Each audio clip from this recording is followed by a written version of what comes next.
Hey everybody, it is John the Comic Guy, and welcome to my comic book collecting for beginners video.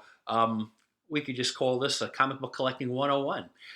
If you are a veteran collector, if you've been doing this for years and decades, I hope this is a fun video for you to kind of see how I collect, some of the subtle nuances that I do, and I'm going to kind of tie in some of the other videos that I've posted so you can use that as a reference point as well. So if you are a brand new comic collector and you're just kind of experiencing the fun for the first time, man, I am jealous. I'm an old man, and I'll tell you, comic book collecting is one of the things that I have in my life that continues to make me feel like a kid. I love comic book collecting, if it's not obvious. So let's go through some of the things that I do to make my comic book collecting more pleasant, more pleasurable, right? Some of the subtle nuances of it. So the first is when you're collecting anything, okay, it doesn't even have to be comic books, but when you're collecting anything, are you doing it because you enjoy the items, or are you speculating and investing? And there is some subtle nuances to it. I personally, out of those two, I do a little of both, but I lean towards I'm a collector. I keep the stuff I love. If ultimately I tire of an item, if I tire from a comic book, or I realize after I have a stack that I'm never going to read this particular book again, it really didn't excite me, then I'll sell it. So while I do both, if I have to have a meter and a range, my area of preference is I buy what I love. And this way, I'm very rarely disappointed. And even if I have a comic book that I love and it's worthless, I don't care. I enjoy having the comic book that I've read, that I've loved. So are you going to love the hobby, or are you going to be an investor, or somewhere in between? And depending on where you sit on that meter is where the stress level is. If you're an investor and the market crashes, because right now, as we're talking, the market is not super strong, then suddenly you're going to have some anger towards it. If you just buy what you love, honestly, I don't care how the market fluctuates. It's kind of like a securities. It might go up and down, but as long as I'm buying what I love, I'm all good. So let's go on that premise, right? So you either buy what you love or you buy it as an investment. You know, now I lean towards what I love, but I have a lot of investment books as well, but I lean towards what I love. The next is, how do you buy? Let's just say you're going to be with me here. You're buying what you love. Are you going to buy certain characters? Are you going to buy certain creators? Are you going to buy by genre? Like a lot of people like horror books. Are you buying only one company like Marvel? Marvel has the Avengers, has the Hulk, the Amazing Spider-Man, right? I lean towards being a Marvel guy, although I still love DC. DC has Superman, the Justice League, Batman, right? Massive covers, massive characters. Now, I'm going to share with you why I lean towards Marvel over DC, just to give you an idea on what's important to me. But besides Marvel, DC, you have a bunch of independent publishers. You have Valiant, you have Dark Horse, you have the big number 3, which is Image. They often lean towards stories that are really a little darker, but they have some mainstream superhero comics as well. But depending on what you like to read is probably going to lead you to where you're going to end out, whose comic books you're going to end out sticking with. Again, my big 3 tends to be Image, but DC as well, but mostly Marvel. And the reason I tend to like Marvel, again, this is just purely my rationale behind it, but the reason I love Marvel is the characters are flawed. The characters are not, despite the fact that we have Thor and we have Hulk, they are flawed, right? They're not viewed as being deities, right? You have Spider-Man that's really not that powerful, and all that he's trying to do in his youth is pay the bills or get a girlfriend, right? You have those kind of interpersonal relationships and depth of character that I really love. Um, Traditionally with DC, those characters are like monolithic. You have somebody like Batman who is, in theory, a super fit billionaire human being, but he doesn't have any crazy powers like Superman, right? He doesn't have a ring like Green Lantern, but I still consider Batman a monolithic character because you see on these little chat boards, they're saying, who would win, Batman or Superman, Batman or Hulk, or Batman and I would say almost 90% of the time people are saying Batman will win. I don't know about you, but that doesn't seem very normal to me, right? If he's that intelligent, he has a superhuman level of intelligence, a strategist. Hey, even James Bond got his butt kicked a couple of times, right? So again, even though Batman is like a human being that's rich, he has all the resources he wants. For me, that's a little less relatable when he can fight Superman and outsmart Superman and ultimately beat him. A part of that is he's not relatable to me. So great, he's powerful. I get it. He could kick everybody in Marvel Universe's butt. Is that relatable to me? No. But Peter Parker, who's looking to pay his bills, suddenly that's relatable to me. So again, that's one of the reasons I lean towards Marvel. But then again, you have companies like Image. They have a character Spawn that's created by my favorite artist, Todd McFarlane.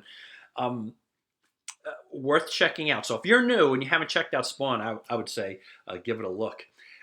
Another part of collecting is after you decide if you're doing it for love, if you're doing it for investment, and then you decide on the kind of comics you're going to buy. Right? If you're looking for horror books, there's a great a quantity of horror books out there, and you might want to even check some Marvel 70s. That's the Bronze Age.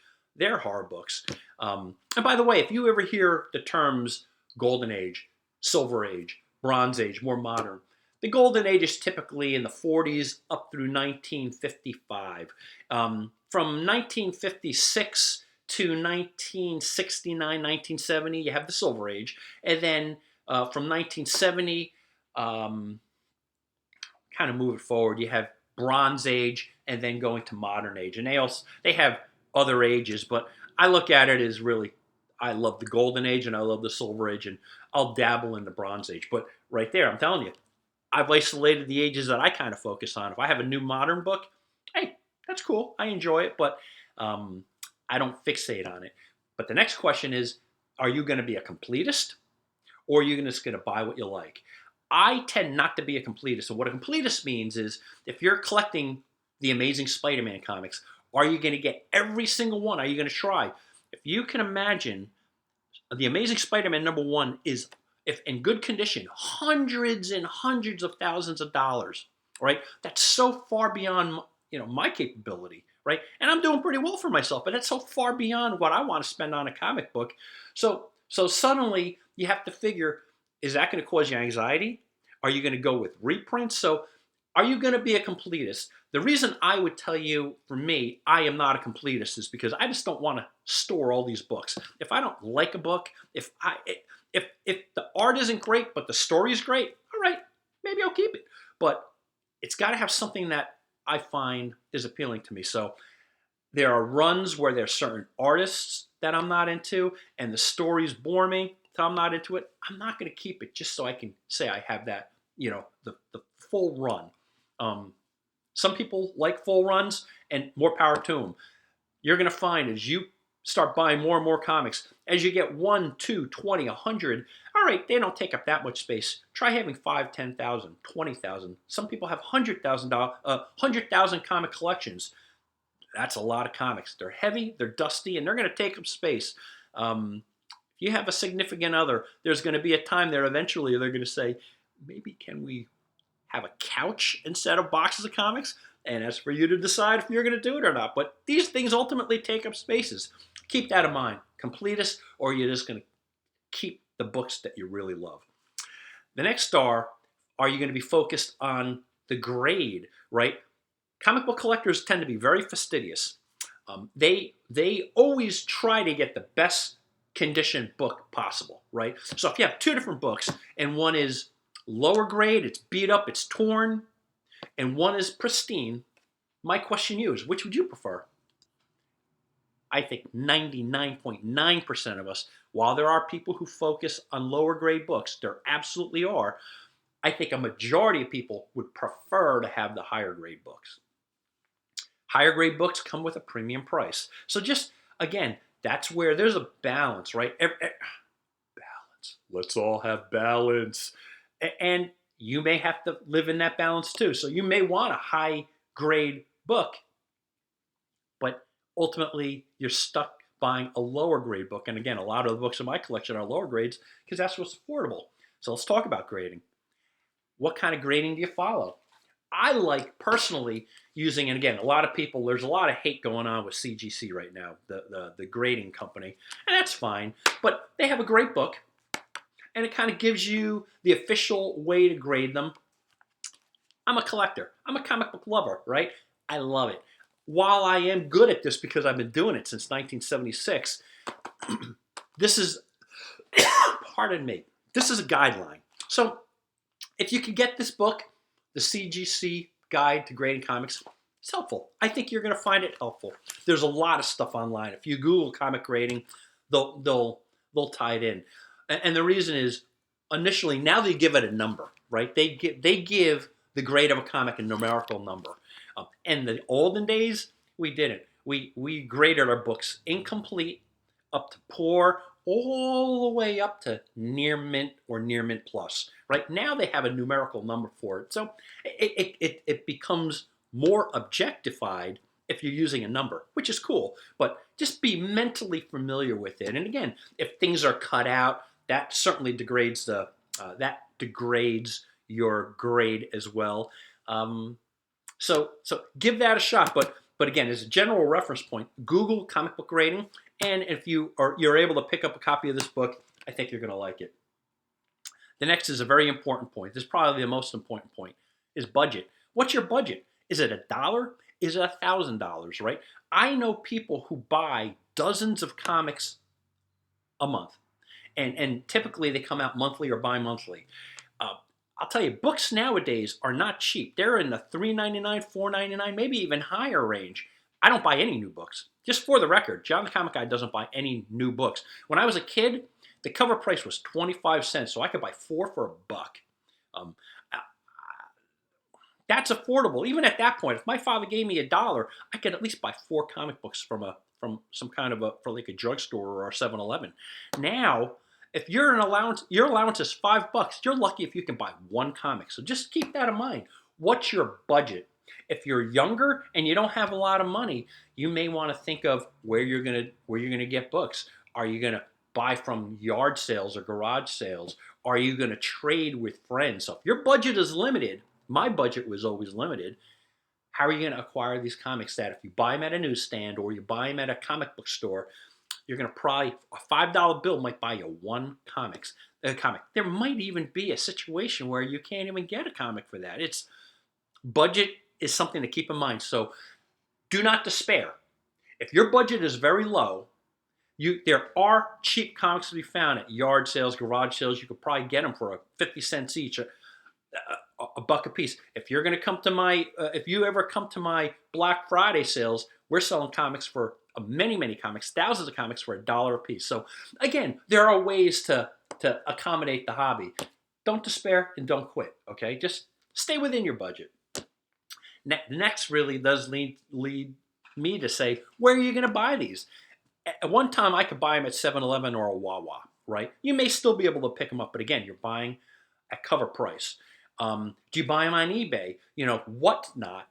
There's a lot of online venues that you could buy comic books, but when you buy comic books like that, Macari, Whatnot, eBay, you're forced into a situation that you're likely going to have to pay shipping and handling too. So that might tag on a couple of dollars. So say $5 in shipping for a $5 comic. Suddenly, that your cost is $10 for a $5 comic. Are you willing to do that?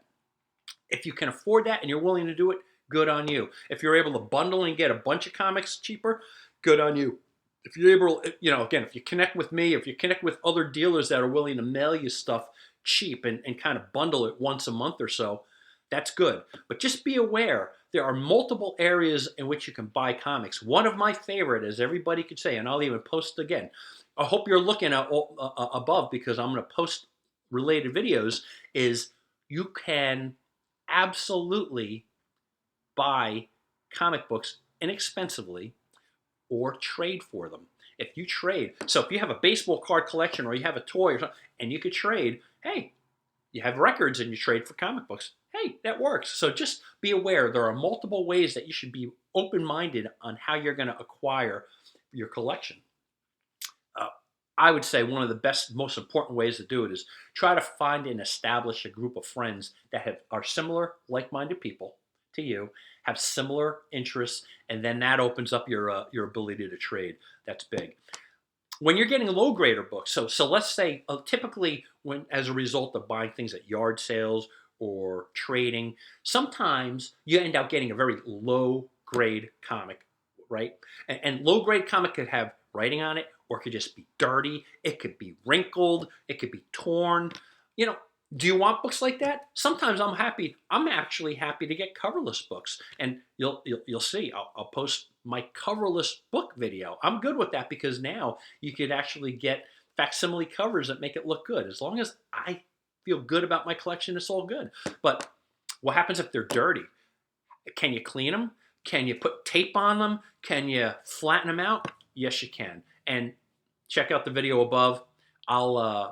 It shows how you can clean, press, some of the different tools that I use. Be cautious doing that. One, you could actually cause more damage when you're cleaning a book, or that a similar thing to that, erasing. You can actually tear the pages, right? So you could do more damage to the book than preserve it. But if you're interested in cleaning techniques and then ultimately press out the wrinkles, check out the video above and click on that, and you'll see at least how I do it. I make no guarantees, but those have worked well for me. Finally, I also I think it's important to understand that, are you going to read them or are you going to display them, right? So, for example, if you're into like that company CGC that I showed you before, that gives nice little guidelines on grading, they also sell graded books. So are you going to buy a graded book? And again, remember I told you they put a numerical value to the way I used to phrase it. So in the olden days, I would have called this very good, a VG book, right? Until they started giving it a numerical value. Now a VG book happens to be a 4.0, and it ranges. VG books are 3.5 to 4.5. So now there are ranges that you get familiar with. But anyway, if you get a graded book, that's all great. It looks great, presents well, you can hang it up. But it's a pain in the butt to read it. You know why? Because these are tamper-evident containers. You got to crack them open. If you're cracking them open, to get them graded, you got to pay money in upwards of $30 plus, especially if the book is valuable. And then there's a risk, if you're prying these open, that this hard plastic, if it cracks, that when you're taking the book out, you could damage it. So again, it is possible to read a book, but once you crack these cases open, they're tampered with. And you probably don't want to try to slide them back in the case, right? If you don't want to bother with graded books, or if these are more the exception rather than a rule, I like to buy bags and boards. Look online, but I like to double board my books. So 2 comic boards or a thicker full-size board. And then I like to use Mylar. You have polypropylene. There's a whole slew of different comic bags. The reason I like using Mylar is because Mylar it does not age the book. It's the best quality. It's a little more expensive. Also, it looks the best. So not only present your comic beautifully, but it doesn't damage your book in time. So the polypropylene, a lot of the bags that are not Mylar-based bags, they in time are going to have to be replaced. The chemicals within them start to break down. So just be aware. I like to double board and bag my comics in Mylar if they are not graded. Okay. By the way, I also and also it's important to note there are different size bags and boards. Right. The current books right now are the smallest they've ever been. So that you get current bags and boards, right? If you get a current board, that'll fit in a current bag. Um, and that's more relevant for all the books that you buy nowadays. But if you end up buying Silver Age comics or Golden Age comics, in the past the comics were bigger, right? As time passes, they try to squeeze more comic book into a smaller piece of paper, so it saves money on paper and all of that. So the older the book, a Golden Age book, is going to have a Golden Age bag and a board. So just be aware of that.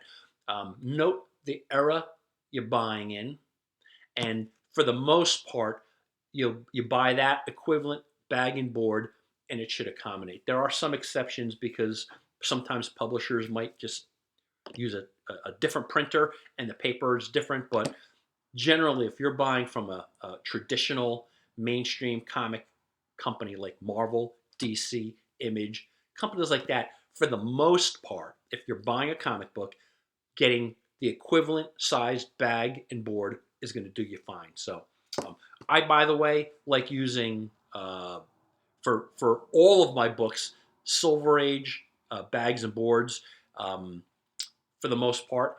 And then I also, at least for the books behind me, I like using Golden Age and Super Golden Age, just so there's a little bit of give in there, and that works. So really, the two sizes that I stick with for the most part are Golden and Super Golden Age, and then Silver Age. And by the way, I'm not going to get too much into the Super Golden Age, because if you're new to comics, it's sort of not relevant to you. I would find it hard to believe that a new collector is going to be going after Super Golden Age comics. So for now, for time, let's just stop it at Golden Age and Silver Age books, bags and boards, and that's what I typically get.